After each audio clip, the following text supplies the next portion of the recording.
এক ভদ্রমহিলা তার এক হৃদয় বিদারক সিচুয়েশনে লিখেছেন। তো ভদ্রমহিলার সাথে তার হাজব্যান্ডের 10 বছর আগেই ডিভোর্স হয়ে গেছে এবং কোর্টের অর্ডার থাকা সত্ত্বেও তার স্বামী এত রাস্কেল, ফিনান্সিয়ালি রেসপন্সিবল, তার ছেলেকে, একমাত্র ছেলেকে তিনিই মানুষ করেছেন।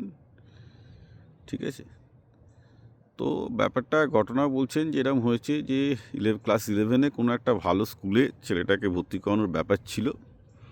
তো ন্যাচারালি যা হয়, ছেলেকে স্কুলে ভর্তি করতে স্কুলের প্রিন্সিপাল বোথ তার সিঙ্গেল মম এবং যা হয় বায়োলজিক্যাল ফাদার তাকেও ডেকেছে, যেহেতু প্রাইভেট নামি স্কুলে ভর্তি করেছেন ছেলেকে।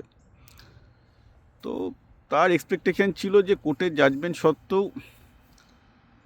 অ্যালিমনি কিন্তু তার বাবা মানে তার এক্স হাজব্যান্ড পে করেনি এবং তিনি তার জন্য কোর্টে যাননি। বলেন যে আমি যেহেতু চাকরি করি, আমি আর কোর্টে গিয়ে ঝামেলা বাড়াইনি, কারণ গেলেই আমি ইমোশনালি ডিস্ট্রেস হয়ে পড়তাম। আমাকে উকিলরা অনেকবার বলেছে অ্যালিমনি যেহেতু দেয়নি তাকে আমরা জেলে পাঠাবো, এই পাঠাবো। আমি এসব কিচ্ছু করতে চাইনি, তার বিরুদ্ধে আমি কোনো স্টেপ পর্যন্ত নিইনি। আমি ভেবেছিলাম যে অ্যাটলিস্ট যে আমার এক্স হাজব্যান্ড আমার প্রতি একটু অন্তত গ্রেটফুল হবে, একটু অন্তত সহানুভূতিশীল হবে, গ্রেটফুল হবে যে না, আমি তার ছেলেটাকে মানুষ করছি, সমস্ত কিছু আমি অর্থ দিয়ে সব কিছু মানুষ করছি। তো বললাম যে আজকে আমি যখন বহু বছর বাদে তার বাবা তার ছেলেকে স্কুলে দেখা করতে এসছে, অ্যান্ড এই নয় যে তার বাবা ইনকাম করে না, তার কাছে একটা অপরচুনিটি ছিল যে এটা প্রাইভেট স্কুল, প্রচুর খরচ, তার খরচের অন্তত যেটা কোর্টের অর্ডার 50% দেওয়ার কথা, সে অন্তত এবার বলুক যে অন্তত 50% এবার সে থেকে দেবে, যে সে লাস্ট 10 বছর দেয়নি, ভুল করেছে বলো।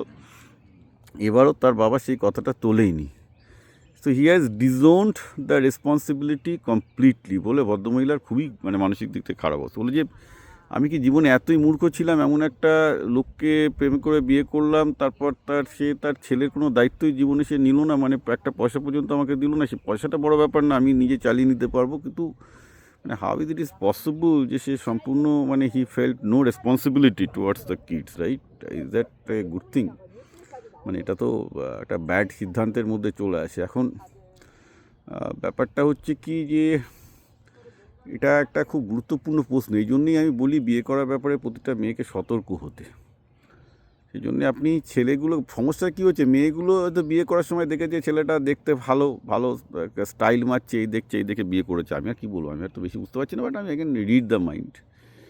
তার দেখেছে বিয়ে টিয়ে ভালো, কথা ভালো, এই ভালো করে নিয়েছে। কিন্তু জেনারেলি যেটা দেখা উচিত একটা মেয়ের ছেলে বিয়ে করতে ক্ষেত্রে, ছেলেটা কতটা রেসপন্সিবল। আচ্ছা, এটা যদি তার সন্তানের বাবা হয় তো তাকে দেখতে হবে যে তার ফ্যামিলিকে টেক কেয়ার করে কিনা। First thing to see is, যে কোনো মেয়ে কোনো ছেলেকে বিয়ে করতে যাচ্ছে, যে তার বাবা মাকে টেক কেয়ার করে কিনা। যে তার বাবা মাকে টেক কেয়ার করেছে, তার ছেলে মেয়েকেও টেক কেয়ার করবে, ইটস বাই ডিফল্ট, রাইট? যে সে লোককে টেক কেয়ার করে কিনা। তো যদি না করে তো হবে না। এখন প্রতিটা মেয়ে এখন যখন প্রেমের হরমোনে যদি বিয়ে করে, তখন তার স্টাইল দেখবে, এই দেখবে ছেলেটা কতটা রেসপন্সিবল, কতটা যদি না দেখে বিভিন্ন ব্যাপারে, রাইট? সে ফিনান্সিয়ালি হোক আর যাই হোক না কেন, তো এই ধরনের তো সমস্যা হবেই। এখন যৌবনের হরমোনের জোয়ারে বিয়ে করলেই হয়, আর কি করা যাবে।